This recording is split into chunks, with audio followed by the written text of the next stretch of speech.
오늘은 하나님의 임재라는 제목으로 함께 말씀을 나누도록 하겠습니다. 우리가 출애굽기를 마쳤잖아요. 그렇죠? 출애굽기를 한번 이렇게 돌이켜 보면서 이제 시인의 산에서 이스라엘이라는 국가가 이제 탄생을 합니다. 그래서 20장의 십계명을 반포하면서 그때 이제 국가의 헌법이 선포되고 나라가 이제 탄생을 하는 것이죠. 거기가 이제 개국을 하는데 그렇게 새로운 나라가 탄생을 하면서 그때는 이제 신정 정치죠. 하나님께서 직접 정치하시는 것인데 나라가 건국되면서 하나님께서 특별한 명령을 내립니다. 그 명령이 뭐냐면 내가 그들 중에 거할 장소를 그들이 나를 위하여 짓되, 이렇게 해서 성소를 지으라는 명령을 하셨습니다. 그리고 그 성소를 만들고 하나님께서 그 성소 안에 거하시겠다고 약속을 하셨습니다. 근데 우리가 알다시피 하나님은 동시에 우주의 모든 곳에 거하실 수 있는 분입니다. 그래서 무소부재, 하나님의 속성 중에 하나를 무소부재라고 말하죠. 그런데 이런 하나님께서 굳이 성소를 만들라고 하시고 그곳에 거하겠다고 하신 것은 하나님을 헤아리거나 이해하지 못하는 사람들을 위해 하신 일입니다. 하나님을 위해 하신 일이 아니고요. 그리고 그 성소가 만들어진 것을 보면 모두 무엇으로 만들어졌습니까? 자원에서 드린 예물로 성소와 성소의 모든 기물이 만들어졌습니다. 이것을 보면 하나님께서는 그 어느 누구에게도 어떤 것도 강요하지 않는 것을 볼 수 있습니다. 억지로 그분을 사랑하라고 하지도 않으시고 또 그를 따르라고 하지도 않으십니다. 어떤 위압이 가해진다면 이미 그 사랑은 무엇을 잃습니까? 순수성을 이미 잃어버리게 되죠. 사랑이 오염이 됩니다. 그래서 하나님의 임재를 원하는 사람들이 자원해서 성소를 만들 헌물을 드렸습니다. 근데 여러분, 이 온 우주도 하나님의 임재와 그 영광을 감당할 수 없는데, 여러분 혹시 그런 동영상 보신 적 있으세요? 지구로부터 시작해서 이 태양계, 우리 은하계 하면서 점점 작아져서 지구가 사라져 버리는, 이 우주에서 이 지구라는 존재는 우리가 찍는 점 하나만큼도 안 돼요. 그렇죠? 그렇게 작은 행성에, 중동 지역에 인간이 만든 그 작은 텐트에 하나님이 거하시겠다고 하신 것이 어떤 것인지 그 깊은 사랑을 안타깝게도 이스라엘 백성들은 잘 헤아리지 못했어요. 오늘날 우리는 어떻습니까? 그것을 잘 헤아리고 있나요? 종종 이런 것 보면 진정한 사랑은 이 희생이라는 그 기반, 그 파운데이션 위에서 자라나기 시작하는 것을 볼 수 있습니다. 우리 자기중심적인 사랑은 자아 희생적인 사랑을 이해할 수 없어요. 그래서 하나님은 우리가, 여러분 그 부분 읽을 때 좀 힘드셨죠, 그렇죠? 성소를 어떻게 정확하게 만들어야 되는 그 사이즈와 그 모든 것을 자세하게 모양을 하나님께서 지시하셨고, 또 하나님께서 지정하신 기술자들에 의해서 그 모든 것이 정확하게 하나님께서 말씀하신 대로 만들어졌습니다. 근데 여러분 기억나시나요? 이 모든 것이 다 만들어진 다음에 둘째 해, 그들이 애굽을 떠나 이집트를 떠난 해가 첫 해였죠. 그렇죠? 그리고 1년이 지나서 둘째 해, 새해 첫날에 이 성막을 세팅하라고 했습니다. 그래서 모세는 회막을 세우고 또 증거궤를 그 궤 안에 넣고 또 휘장으로 그 궤를 가리고 또 상을 들여놓고 등잔대를 놓고 그 위에 모든 것을 말씀하신 대로 한 후에 이제 번제로 하나님께 영광을 돌렸습니다. 이 모든 것이 맞춰졌을 때 어떤 일이 벌어졌습니까? 구름이 회막에 덮이고 하나님의 영광이 그 성막에 충만한 것을 모든 이스라엘 백성들이 볼 수 있었습니다. 여러분, 임마누엘이라는 단어를 아시죠? 그렇죠? 무슨 뜻입니까? 하나님이 우리와 함께 하시다. 그렇죠? 이 구약의 이 광야의 그 성소는 구약 시대의 임마누엘이었어요. 그 임마누엘 구약 성소에 그 광야 성소에 함께 하신 하나님이 함께 하시다. 그래서 그 구약 시대의 임마누엘이었습니다. 제가 위니펙에 온 다음에 이제 꿈이라고 하기까지는 좀 그렇지만 기회가 주어진다면 그런 생각이 들더라고요. 우리 가족이 함께 살 집을 내가 디자인해서 한번 짓고 싶다. 그런 생각이 가끔 들어요.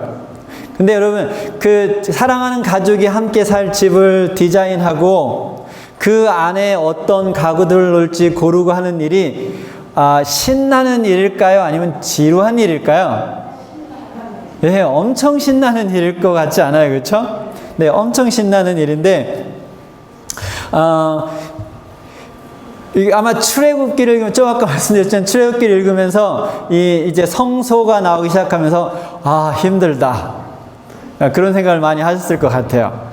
그런데 이것을 우리가 개인화시킨다면 그 하나님께서 성소를 만드는 그것이 뭡니까? 하나님이 사랑하는 사람들과 같이 그 살 집을 어떻게 만들고 그 안에 무엇을 둘 건지를 이야기하고 있는 거예요. 신나는 일이죠, 그렇죠? 네, 엄청 신나는 일이에요. 그래서 그 하나하나에 배어있는 하나님의 사랑을 우리가 다시 출애굽기를 본다면 느낄 수 있을 것 같습니다. 바로 여러분과 이렇게 오늘날로 비유한다면 바로 여러분과 하나님이 같이 살 곳을, 여러분이 만날 곳을 준비하기 위해서 여러분과 위에 지붕은 얼마 크기로 만들고 방은 얼마나게 만들고 그 메스 베드룸엔 뭐를 두고 지금 그걸 여러분과 상의하고 있는 것이 바로 출애굽기 후반부에 나오는 성소 이야기입니다. 이제 그 후 많은 나라들이 일어나고 사라지고 또 많은 왕들이 왕권에 오르고 또 죽었습니다. 그리고 어떤 때가 옵니까? 로마가 지중해에서 대권을 누리는 지중해의 지도자로서 등장하는 시대가 옵니다. 이때 하나님께서는 무엇을 계획하시냐면 그때는 이제 광야 성소였잖아요. 물론 솔로몬 성전의 시대를 거치지만 이제 하나님께서는 이 로마 시대에 무엇을 계획하시냐면 또 다른 방법으로 임마누엘을 준비하고 계셨습니다. 그래서 이번 성소는 두 번째 임마누엘 하나님이 임하시는 그것은 무엇이었냐면 하나님께서 사람의 모양으로 오셔서 사람과 함께 하시는 예수 그리스도 성소였어요. 그래서 그 계획을 마리아에게 드러내시죠. 가브리엘 천사가 이렇게 말합니다. 누가복음 1장 30절 31절 한번 같이 읽어보겠습니다. 스크린에 보이죠? 시작. 천사가 이르되 마리아여 두려워하지 말라. 내가 하나님께 은혜를 입었느니라. 보라 내가 잉태하여 아들을 낳으리니 그 이름을 예수라 하리라. 이것은 이사야 선지자를 통해서 미리 예언하신 말씀의 성취였습니다. 한번 같이 읽어볼까요? 마태복음 1장 23절 시작. 보라 처녀가 잉태하여 아들을 낳을 것이요 그의 이름은 임마누엘이라 하리라 하셨으니 이를 번역한즉 하나님이 우리와 함께 계시다 함이라. 이제 그 광야의 성소, 솔로몬의 성소를 넘어서 이제 하나님이신 예수님께서 사람이 되셔서 그분께서 직접 창조하신 피조물과 함께 하시게 되었습니다. 그리고 우리는 예수 그리스도의 삶을 잘 알고 있죠. 그분의 삶을 전체로 드리고 특히 3년 반의 공생애의 삶을 사시고 십자가에 우리의 죄값을 지불하기 위해서 십자가에 들어가시고 3일째 부활하시고 40여일간 제자들에게 나타나신 후에 하늘로 승천하셨습니다. 그래서 임마누엘 예수 그리스도의 그 성소는 그렇게 맞춰졌습니다. 그런데 예수님께서 하늘로 올라가신 이후에 하나님의 임재는 더욱더 놀라운 방법을 이루어집니다. 그래서 우리가 어느 성소부터 시작했나요? 이제 광야 성소에서 예수 그리스도 성소로 갔다가 이제 다음은 어떤 성소로 가냐면 읽어볼까요? 같이 고린도전서 3장 16절 17절 시작. 너희는 너희가 하나님의 성전인 것과 하나님의 성령이 너희 안에 계시는 것을 알지 못하느냐. 누구든지 하나님의 성전을 더럽히면 하나님이 그 사람을 멸하시리라. 하나님의 성전은 거룩하니 너희도 그러하니라. 이제는 성전이 어디로 옮겨갔어요? 네? 아니, 성전이 어디로 옮겨갔어요? 우리에게. 그쵸? 우리가 성전이 됐어요. 광야 성소에서 예수 그리스도의 인간 성소를 넘어서 예수님께서 부활하신 이후, 하늘로 가신 이후에 이제는 사람 성소가 시작이 됩니다. 이제는 성령으로 하나님께서, 예수님께서는 오셔서 이렇게 육체로 함께 하셨는데 이제는 예수님께서 하늘로 가신 이후에는 성령으로 하나님이 우리 안에 거하시게 된 것이죠. 우리가 이것을 진정으로 이해한다면 이것이 얼마나 큰 특권인지 이해할 수 있습니다. 그래서 모든 사람은 지난주에 7명이 침례를 받으셨는데 이렇게 예수 그리스도를 개인의 구주로 삼고 침례를 받음을 통해서 무엇이 됩니까? 하나님의 성전이 되는 것이죠. 그러면 지난주에 침례를 받고 하나님의 성전이 되신 분들 한번 손 들어보세요. 네, 여러분이 침례를 받음으로 해서 하나님의 성전이 됐어요. 근데 우주의 통치자, 만물의 소유자이시고 모든 것을 알고 모든 것을 가능한 분이 바로 여러분을 사랑하셔서 여러분과 함께 지내겠다고 여러분에게 오신 것이 사람 성소입니다. 그런데 여러분, 이 사람 성소 이야기는 여기서 끝나지가 않아요. 더 깊은 이야기가 있어요. 우리 광야 성소 때 그 성막을 짓고 그 안에 어떤 도구들을 만드는 일을 했지만 또 무엇을 했습니까? 누구를 거룩하게 구별했어요? 아론과 그의 아들들을 거룩한 제사장으로 구별해서 그 성소에서 성소 봉사를 하게 했습니다.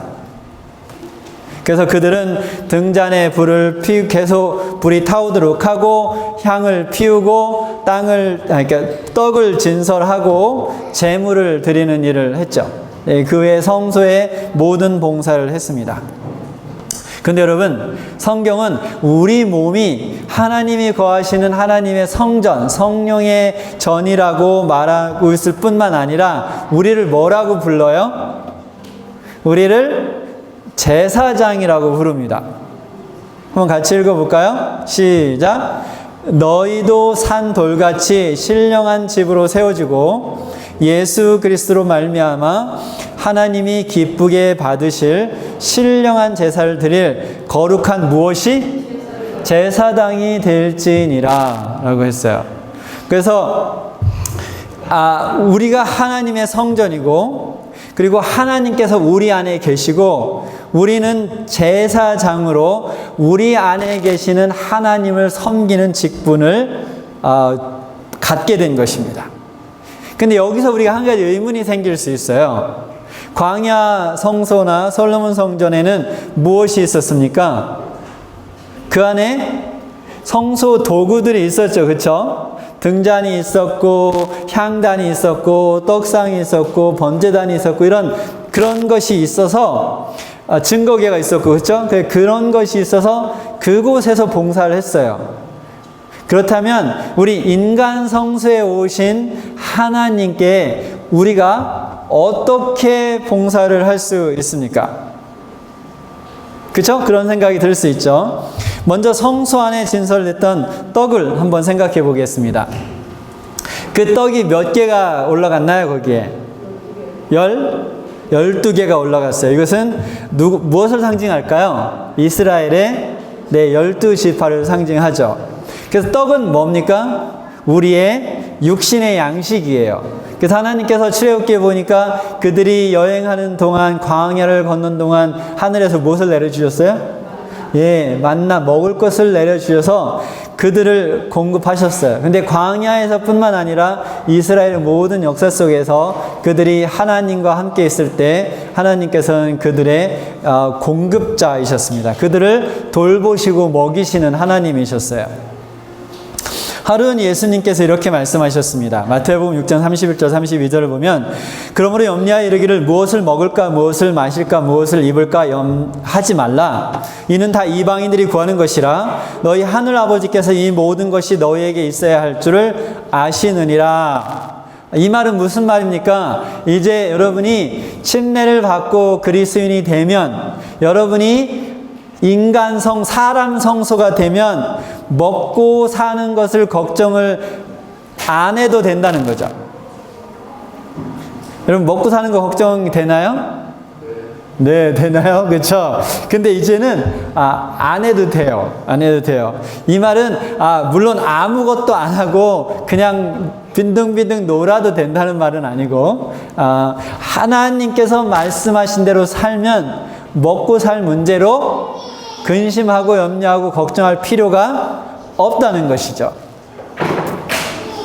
그래서 이 떡은 이 땅에 우리가 사는 동안 하나님께서 우리의 필요를 공급해 주시는 것을 넘어서 영원한 생명을 공급하시는 하나님의 사랑 또한 예표하고 있습니다. 그래서 이 땅에 살아가는 동안 우리를 공급하시는, 먹을 것을 공급하시는 하나님뿐만 아니라 그 이후에, 그래서 예수님께서는 요한복음 6장 35절에 예수께서 이르시되, 같이 읽어볼까요? 시작. 나는 생명의 떡이니 내가 오는 자는 결코 줄이지 아니할 듯이요 나를 믿는 자는 영원히 목마르지 아니하리라. 근데 여러분, 우리는 이 생명의 떡 대신 예수님을 성경 말씀을 통해서 만날 수 있습니다. 무엇을 통해서요? 성경 말씀을 통해서 만날 수 있습니다. 그래서 제사장들이 매일 그 떡상을 지켰던 것처럼, 그리고 12개의 떡을 진설했던 것처럼 우리가 매일 아침 성경을 열 때 우리는 제사장으로서 사람 성소에 계신 하나님께 봉사하는 것입니다. 그 사람 성전에 있는 떡상을 관리하는 것이죠. 그 다음에 이제 금향단에 향기로운 향을 사르는 일은 우리의 무엇과 비유합니까? 네, 우리의 기도 생활을 표시하고 있습니다. 결국 그렇다면 우리가 매일 기도로서 하나님을 만나는 일이 무슨 일이에요? 이것이 우리 사람 성소에 오신 하나님께 그 향을 피우는, 제사장으로서 향을 피우는 것이 우리가 매일 하나님께 드리는 기도인 것입니다. 제사장은 아침 저녁으로 향을 사르는 일을 했습니다. 그렇다면 등잔 때는 무엇을 의미할까요? 우리 요한복음 8장 12절 말씀을 같이 읽어보겠습니다. 시작. 예수께서 또 말씀하여 이르시되 나는 세상의 빛이니 나를 따르라. 저는 어둠에 다니지 아니하고 생명의 빛을 얻으리라. 예수 그리스도께서 빛이라고 하셨어요. 그렇죠? 그렇죠? 그래서 이걸 보면 뭐를 알 수 있어요? 결국 성소가 누구예요? 예수님이죠. 그렇죠? 그리고 마태복음 5장 14절엔 예수님께서 빛이라고 하신 이후에 마태복음 5장 14절에 보면 우리가 뭐라 그래요? 우리도 빛이래요. 그렇죠? 너희는 세상의 빛이라 산 위에 있는 동네가 숨겨지지 못할 것이라.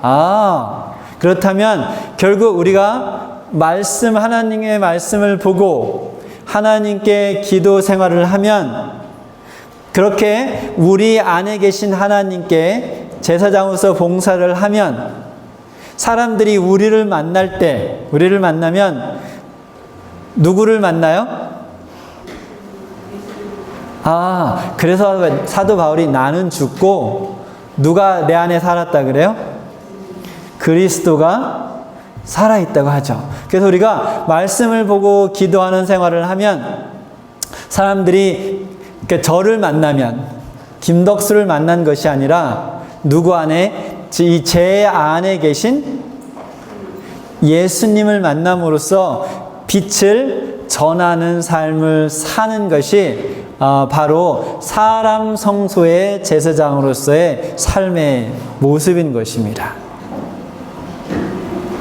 바울은 이 사람 성전에서 제사장으로 봉사하는 그리스도의 삶을 뭐라고 했나요? 산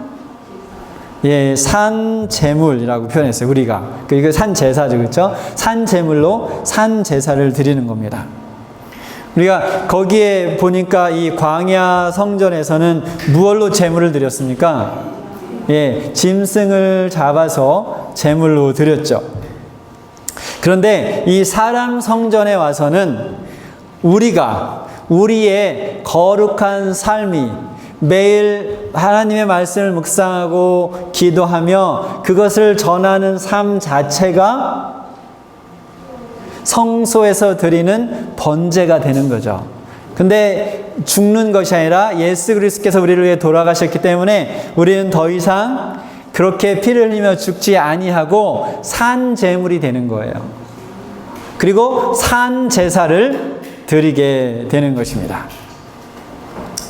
여러분, 출애굽기 40장이 어떻게 끝납니까? 무슨 이야기로 끝나죠? 구름 기둥과 불 기둥 이야기로 마칩니다.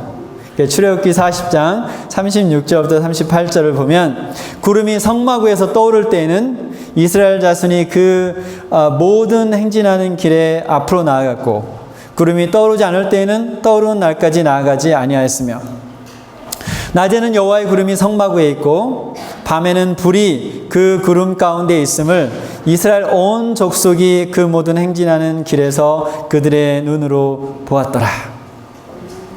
무엇을 알 수 있습니까? 하나님께서 그들을 밤낮으로 인도하시고 지키시고 보호하시는 것으로 출애굽기의 여정이 출애굽기에 이 책이 맞춰지는 것을 볼 수 있습니다. 그리고 결국은 이 구름 기둥과 불 기둥을 통해서 어느 곳으로 그들을 인도합니까? 약속의 땅인 가나안 땅으로 그들을 인도하죠. 그럼 우리가 또 한 가지 생각해 볼 수 있어요. 그러면 그 광야 성소 시대에는 누가 있었어요? 뭐가 있었어요? 구름 기둥과 불 기둥이 있어서 그 이스라엘 백성들의 길을 인도하고 보호하셨는데, 그러면 우리 사람 성소에는 구름 기둥과 불 기둥이 없잖아요. 여러분 혹시 여기 아침에 오실 때 앞에서 구름 기둥이 여러분을 인도하셨나요? 구름 기둥과 불 기둥이 없어요. 그렇죠? 없는데 하나님께서는 우리에게 더 좋은 선물을 주셨습니다. 그래서 예수께서 잡히시기 전에 제자들에게 이런 말씀을 하셨어요. 요한복음 14장 16절 같이 읽어보겠습니다. 시작. 내가 아버지께 구하겠으니 그가 또 다른 보혜사를 너에게 주사 영원토록 너희와 함께 있게 하리니. 한 절 더 읽겠습니다. 요한복음 14장 26절 시작. 보혜사 곧 아버지께서 내 이름으로 보내실 성령, 그가 너에게 모든 것을 가르치고 내가 너에게 말한 모든 것을 생각나게 하리라. 그래서 이 광야 성소에서는 무엇이 구름 기둥과 불 기둥이 이스라엘 백성들의 삶을 가나안 땅으로 인도하셨는데, 이 사람 성전의 시대에서는 무엇이 누가 성령께서 그 사람 성소 안에 섬기는 봉사하는 제사장의 삶을 매 순간 매일매일 인도하시고 공급하시고 필요를 채워주시고 우리를 보호해 주실 뿐만 아니라 구름 기둥과 불 기둥이 그들을 약속의 땅인 가나안 땅으로 인도했던 것처럼 성령께서 우리를 영원한 본향인 하늘 나라까지 우리를 인도하실 것입니다. 이 성소의 그림이 그려지나요?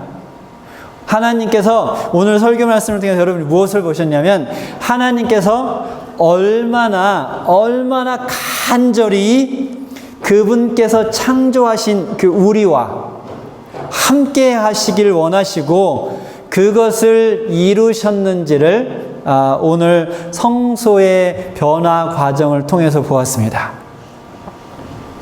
그런데 하나님의 이런 노력과는 상관없이 대부분의 사람들은 이런 노력에 관심을 두지 아니하고 각기 자기 갈 길로 갔습니다. 그렇죠? 이사야 53장에도 보면 그렇죠? 각기 제 길로 갔어요. 그래서 하나님을 찾는 길이 좁은 길이 되었습니다. 마태복음 7장 13절 14절을 보면 좁은 문으로 들어가라. 멸망으로 인도하는 문은 크고 그 길이 넓어 그대로 들어가는 자가 많고 생명으로 인도하는 문은 좁고 길이 협착하여 찾는 자가 적음이라. 사실 하나님을 찾는 길이 가장 넓은 길이고 그 들어가는 문이 가장 넓어야 할 것인데 많은 사람들이 각기 제 길로 가다 보니 그리로 들어가는 문은 좁고 그 길이 협착해졌습니다. 근데 여러분, 이렇게 하나님을 찾는 길이 좁은 문, 좁은 길이 되었는데 정말로 놀라운 하나님의 은혜는 뭐냐면 그 사람 성전의 마음의 문을 여전히 예수님께서 오늘도 두드리고 계시다는 것이죠. 볼지어다 내가 문 밖에 서서 두드리노니 무엇을 두드립니까? 마음 성전의 문을 두드려요. 그 누구 집인데? 그것이 예수님의 집인데, 그렇죠? 그 예수님의 집인데 거기에 내가 들어가겠다고 내 음성을 듣고 문을 열면 내가 그에게로 들어가 그와 더불어 먹고 그는 나와 더불어 먹으리라. 예수께서 들어오셔서 우리가 사람 성전이 되게 하기 위해 지금도, 근데 여러분 이 사람 성전에 누가 안 계시면 성전이 아니에요. 예수님이 안 계시면 성전이 아니에요. 여러분 그 어느 왕이 궁궐을 져놓고 그 왕이 거기에 그 궁궐에 한 번도 가지 않는다면 그 궁궐이 왕의 집이라고 하는 것이 무슨 의미가 있겠습니까? 왕의 집이면 누가 살아야 되죠? 네, 왕이 살아야 되죠. 하나님의 성전이라면 하나님의 성전 안에 누가 살아야 됩니까? 하나님이 살아야 되죠. 그래서 예수님이 우리 안에 계셔야 우리가 사람 성전이 되는데 오늘도 예수님께서는 내가 사람 성전이 되게 하기 위해 내 속에 들어가게 마음의 문을 열어달라고 오늘도 계속 쿵쿵쿵쿵 두드리고 계신다는 것이죠. 제가 대학원에 있을 때 아주 잘 어울리지 않는 부부가 있었어요. 그 뷰티 앤 더 비스트였는데 그래서 우리가 궁금해서 이제 물어봤어요. 그래서 결혼 사연을 물어보니까 그 남편이 그 아내를 7년 동안 쫓아다녔대요. 7년 동안 쫓아다니며 계속해서 구애를 했다고 합니다. 그런데 그 아내분이 이제 7년 됐는데 이런 생각이 들더래요. 야, 내가 도대체 뭐라고, 내가 좋다고, 내가 꿈쩍하지도 않는데 내가 좋다고 7년 동안이나 나를 변함없이 좋아하고 사랑해 줄까? 그래서 결혼했답니다. 네, 그래서 결혼했대요. 근데 하나님께서 뭐가 부족하셔서 사람에게 그렇게 지난 6,000년 동안 사랑을 구애하고 있을까요? 그것도 모자라서 생명까지 십자가에 내주셨을까요? 우리가 이해할 수 없는 사랑입니다. 그렇죠? 무엇 때문에? 우리와 영원히 살겠다고, 그렇죠? 우리를 하늘에 데려가겠다고 그토록 간절히 우리 마음의 문을 두드리고 있을까요?